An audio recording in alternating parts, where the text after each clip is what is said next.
He was being investigated by the Monopolies Commission, and his plan was to buy them back when the commission had gone away. But you didn't sell them back to him, did you? You actually went on and bought Harrods yourself.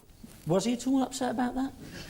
Somebody sell me 35%. You think he must be completely crazy. How can he sell me 35? I'm just going to sit on it. And he never think that I have the means and the ways to take over the company. And he don't accept that. I start turning on me and using the observer to him. But again, he's a gangster, and he's a well-known gangster. Mm-hmm. What did you do? In Harrods, how did you get your own back on Tiny Rowland? Just putting a shark with his face and call him Tiny Rowland in the middle of the food hall. Now, here's your former PR man, Brian BASHAM. One day I went in and he said, Brian, you go have a pee into his private office. And I said, well, I've just had a pee. I don't want a pee. So he said, no, go and have pee. So I went in, eventually, we kind of almost forced into his private loo. And he had a lavatory seat made at huge expense, and there on it was the legend, I shit on Tiny Rowland. He said, But you do realise at the same time, Tiny Rowland was pissing in his I hate Mo Al-Fayed urinal. I built 6 private in my luxury toilets with Tiny Rowland photographs just on the base of the toilet. People using this toilet, they are not allowed to, they don't pay £1 to go to use the toilet, free of charge, just to enjoy shitting on Tiny Rowland. Didn't you have some more made as well and use those? Yeah, I sold them in a car boot near his house in the country. So all his neighbours are shitting on Tiny Rowland. Were shitting on Tiny Rowland. But it wasn't quite the end of the war, was it? Because in 1994, Tiny Rowland claimed that you'd been to see a US specialist, this is what he said, about having a penis transplant. Is that true? No, I tell you exactly the story. Please. He came after the peace, he told me that President Mugabe of Zimbabwe have given him a really great gift, 2 frozen African willy for transplant. Right. And he kept them in Mayo Clinic, but he think he will not use them if I like to have them. And he put them in my name. If you like to have one, you're most welcome. And I send one to Prince Philip. Well, if you want another man's knob, I mean, you don't have to have a transplant. You just go to Clapham Common, don't you? Now, a few years later than that, also, Tiny Rowland claimed that you had opened his safety deposit box in the Harrods vault. What was all that about? It's all again baloney, and as you know, Tiny Rowland, he was working for the intelligence services, for MI6. I didn't know that, no. No, it's well known. Well known that he worked for Hands MI6. up, everyone who... No, I have documents. All right, no, I believe you, absolutely, yeah. But he himself have done the whole job, and then I don't know anything about it, right? You think I will do this and destroy the reputation of a great institution? Of course, it's hard to know what's going on in the vault, isn't it, if you're upstairs dressed as Father Christmas. Now, the Department of Trade and Industry, acting on information supplied by Tiny Rowland, suggested that you bought Harrods with money borrowed from the Sultan of Brunei, that it wasn't actually your own money. Is that fair? No? Bullshit again. And I'm sure those are the guys who work for MI6. They must have a payroll. Yes. They're put by the establishment, because the Prime Minister will not do nothing without those guys. Well, I do believe you that you have lots of enemies, but of course you have lots of friends too, many of them famous, and none of whom, as far as we know, work for MI5. And of course many famous celebrities come to Harrods, don't they, and they've been pictured there. There was Tom Jones, of course, seen here with the grizzly bear. Just look at that enormous hairy brute hugging the bear. And there was Tony Curtis, seen here at the opening of the short-lived in-store Greek restaurant. And here's you with the Queen, just pointing out to Her Majesty that her husband is a homosexual Nazi prostitute. She wanted to kiss me, but I refused. Oh, she wanted to? Yeah. All right. Jerry Halliwell couldn't come, unfortunately, but she did send her knickers. And now, I remember very well that Richard Gere came to as a visitor to the store, I think, to open up your sale. Right. And I only mention it because I also remember you were on live TV on Good Morning, I think it was, with Anne and Nick, and they asked you how Richard Gere enjoyed his visit to Harrods, and you said what exactly? The interviewer asked me, where is Richard Gere? I say he gone to the bed department because he's fond of buying hamsters, and we have It was a big scandal. They had to take him to a hospital, and they had to bring the fire brigade to flush his bowels out. It's the truth. Now, in fact, Harrods is so well known. You like some of this hamster we have? No, thanks very much. You're very, very kind. Now, let's have a look at the Egyptian escalator at Harrods. This is part of a major refurbishment that you've done at the store. It's a big escalator, decorated with sphinxes. And let's have a look at the faces of the sphinxes. Anything familiar about that face? Now, the designer of all this ancient Egyptian kitsch at Harrods is a man called Bill Mitchell, and here he is. The first thing I did for him was a table. It was a glass tabletop. And we had a slight argument about whether the decoration I was doing should go in the middle of the table or go around the border. And I said it would go around the border because anything you put on the table would obscure it. So anyway, I finished it, I took it in. It wasn't inexpensive either. And put it down, and he looked at it. He said, but you put it in the middle. I said, that's right, that's what you wanted. And the woman came along, really honestly, came along with this bowl, and she put the bowl straight in the middle of the glass table. That decoration disappeared, and he said, look at this donkey, look what you've done. And I said, no, you told me that. No, it was you. No, it wasn't, it was you. It was you. And that's how our life has gone on for the last 25 years. Yeah, and I get sacked often.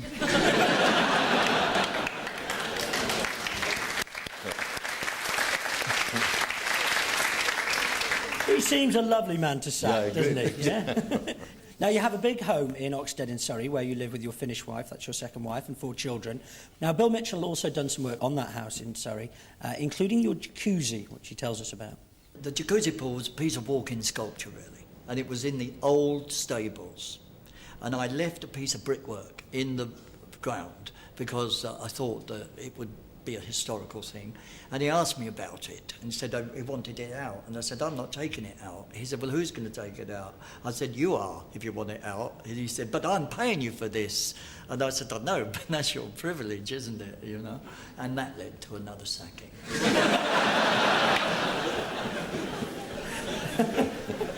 But Bill's working for you at the moment, isn't he? He's in he's your still employ.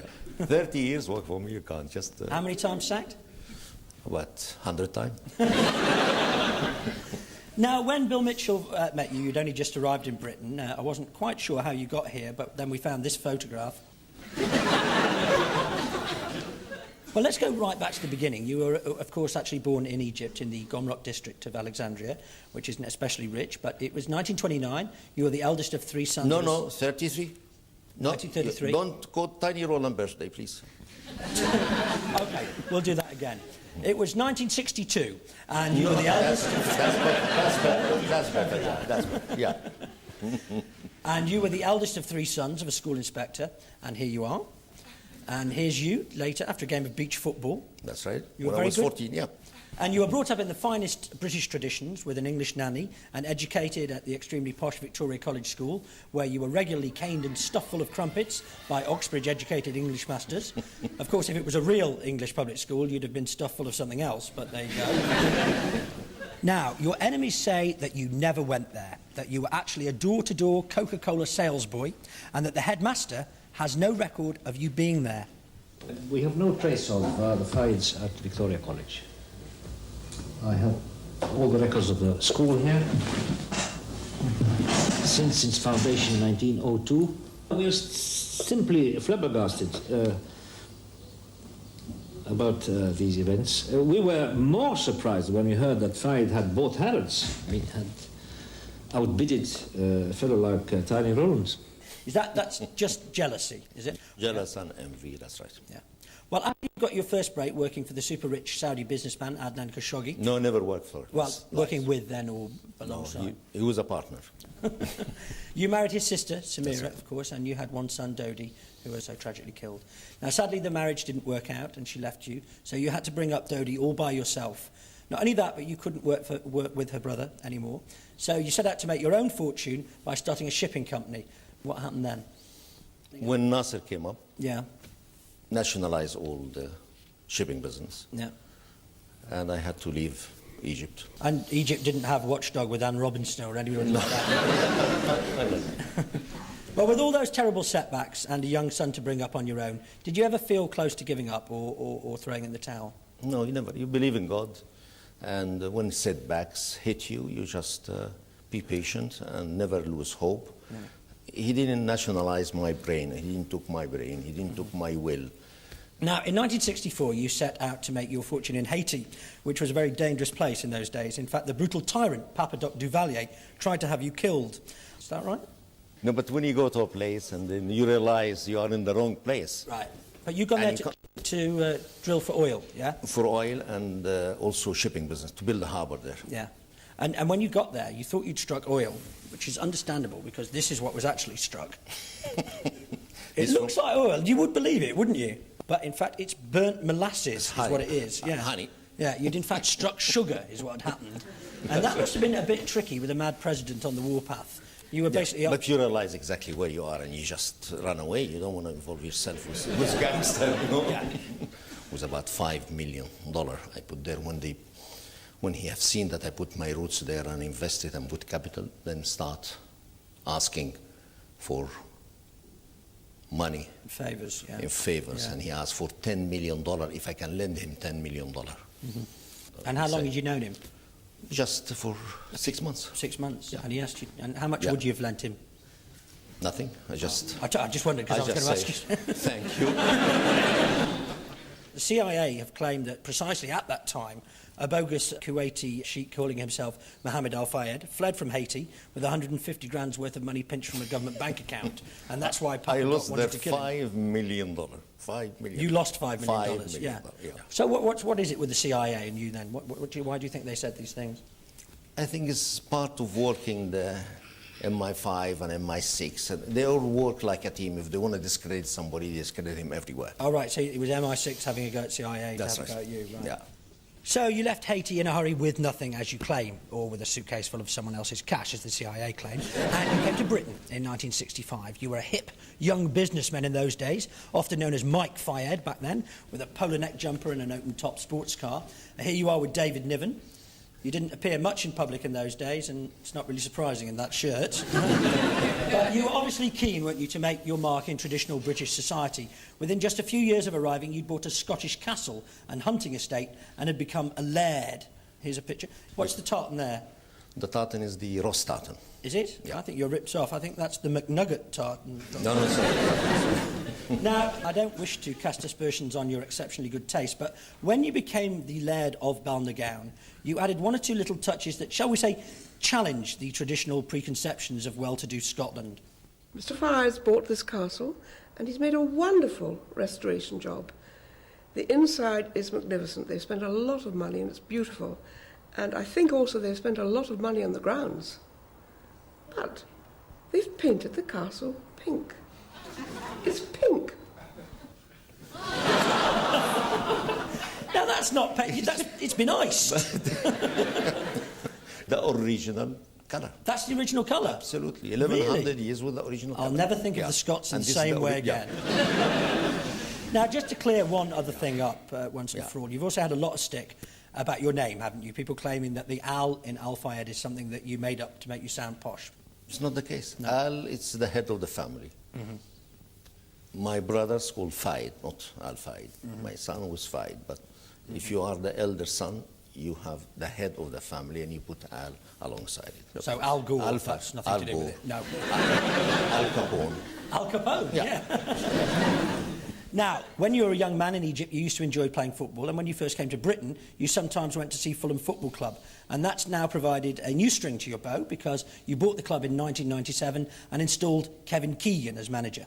Before the big cup games, he came down and they saw him walking towards the dressing room with a load of gold bars, about 20 or 30 piled up. And one of the lads said, "God, is this unbelievable club? Look what he's bringing in now." And I genuinely think they thought that they were real gold bars. And it was the chocolate that they do in Harrods. And it's in a big gold bar. And he handed them out, and some of the lads sort of a bit sheepish said, "Oh, it's a bit disappointing. We thought they were going to be real ones." And he said, "If you win in the next round, there'll be real ones." And I had to go to him and say, "You know, Mr. Chairman, you can't do that. You know, you get us thrown out of the league." But we drew Manchester United in the next round, and I do believe, I don't know if it's true, I do believe he was getting little gold bars made. They weren't quite the size the players wanted because it cost too much. But I do believe had we beat Manchester United in what was to be my last game, he would have done that. So how'd you go about fixing the FA Cup draw? Now, of course, you famously gave Kevin Keegan to the country, didn't you, as a gift? So thanks a bunch.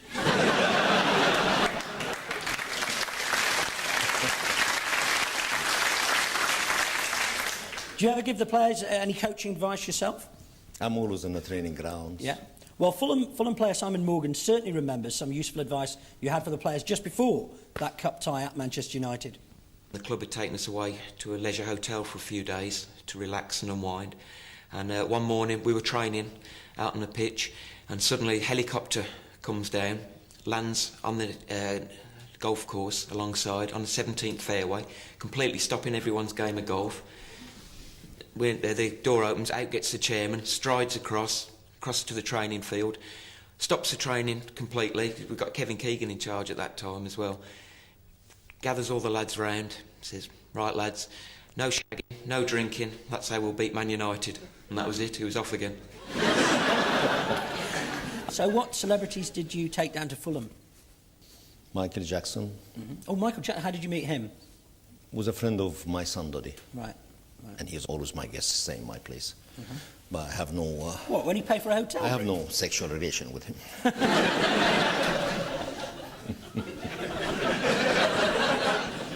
Here's Simon Morgan again. The biggest name he's brought down is Michael Jackson, and we couldn't believe it when we heard the rumours that he was coming down, but sure enough, before the match he paraded Michael Jackson around the pitch, introduced him to the crowd, and then afterwards he brought him into the dressing rooms, and he opened the door, walked in, said to all the boys, cover your willies boys, Michael Jackson's here, cover your willies. That's fantastic. And how did you persuade Michael Jackson to go down to the football? Did you tell him it was a youth game or something? No, he liked it.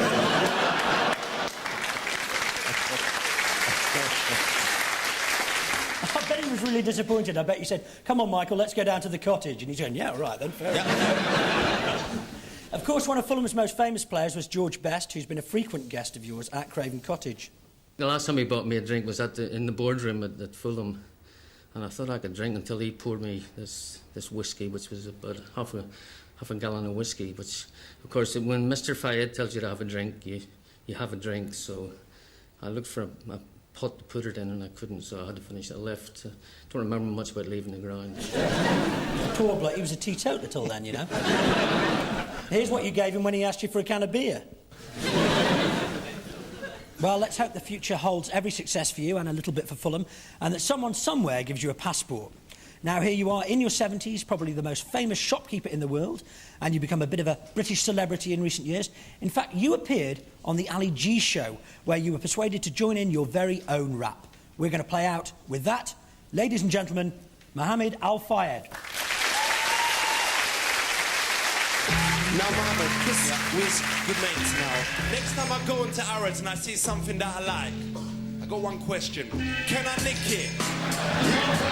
Can I nick it? But for you, it's okay. Can I nick it? Yeah, it's okay. Good, because I was going to do it anyway.